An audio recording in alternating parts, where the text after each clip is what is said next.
Hello everyone, welcome to my channel Body Mind Healing. My name is Maria Sanchez. I am the author of the book Through the Storm, and my background is in holistic health, family practice, psychiatry, mental health, and a doctor of nursing practice.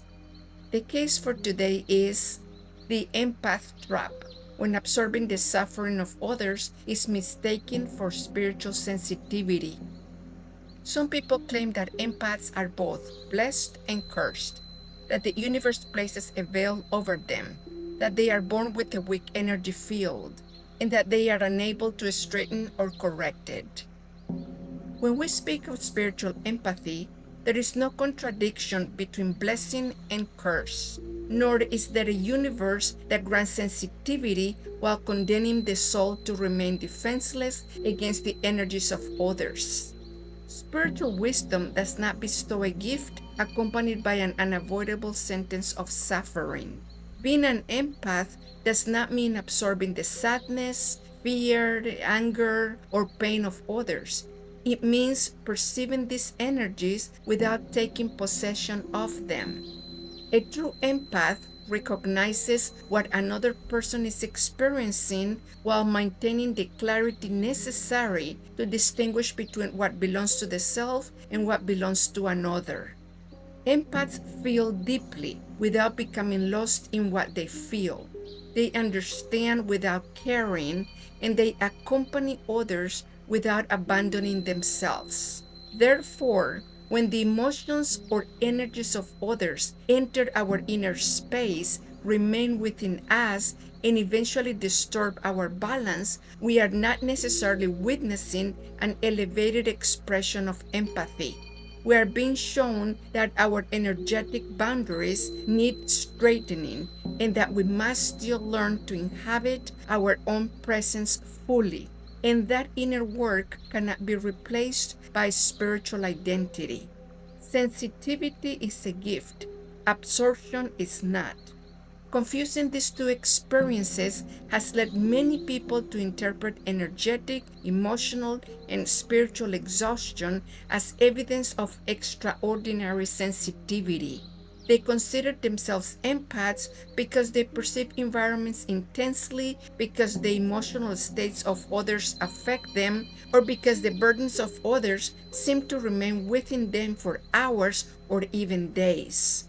Over time, this vulnerability can become part of their identity, as though suffering for others were proof of greater spiritual depth or evolution.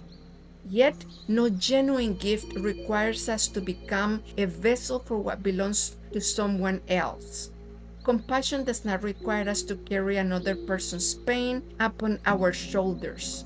Love does not ask us to surrender our center. Light does not need to consume itself to illuminate darkness. The ego, even when clothed in a spiritual language, can transform a vulnerability into an exceptional quality. It can persuade us that the absence of boundaries is devotion, that confusion between our own energy and another's is intuition, or that exhaustion demonstrates a superior capacity. The spiritual path, by contrast, invites us to observe ourselves with sincerity and humility. This does not mean judging or diminishing those who recognize themselves in these experiences. Many people have known abandonment, rejection, contempt, injustice, or the feeling of never having been sufficiently seen, loved, or valued.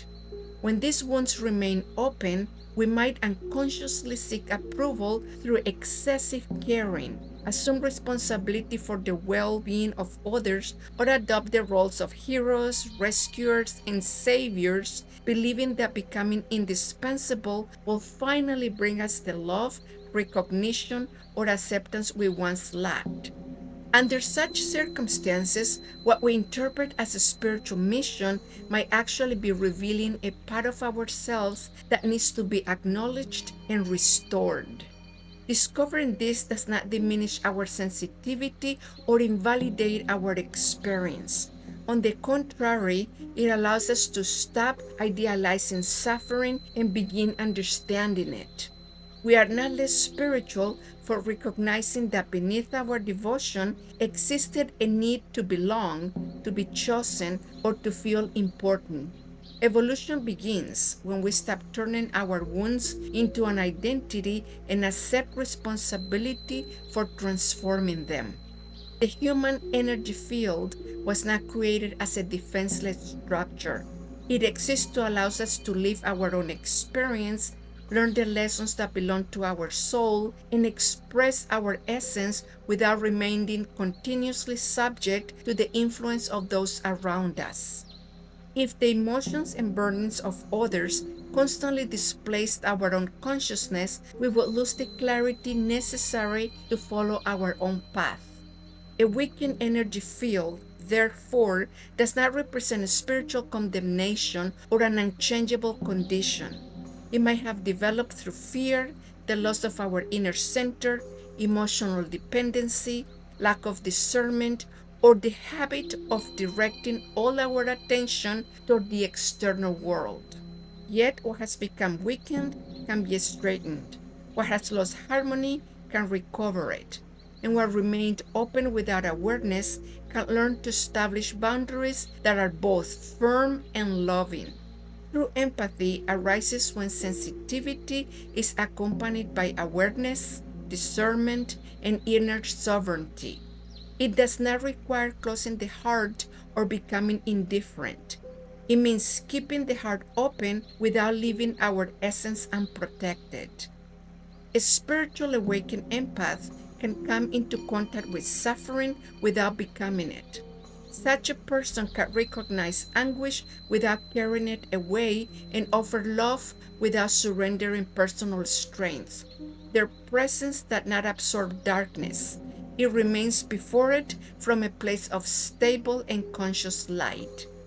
Being an empath is not a condition imposed by the spiritual world, nor it is a burden we must endure to prove our goodness. It is a capacity cultivated through the work of our soul and the expansion of consciousness. Its highest expression emerges when we learn to feel without retaining, to love without merging, and to serve without sacrificing ourselves. Every being is responsible for their own processes. We do not need to present what overwhelms us as evidence that we are special. We can observe it honestly and ask which part of our being still needs to be straightened, acknowledged, or healed.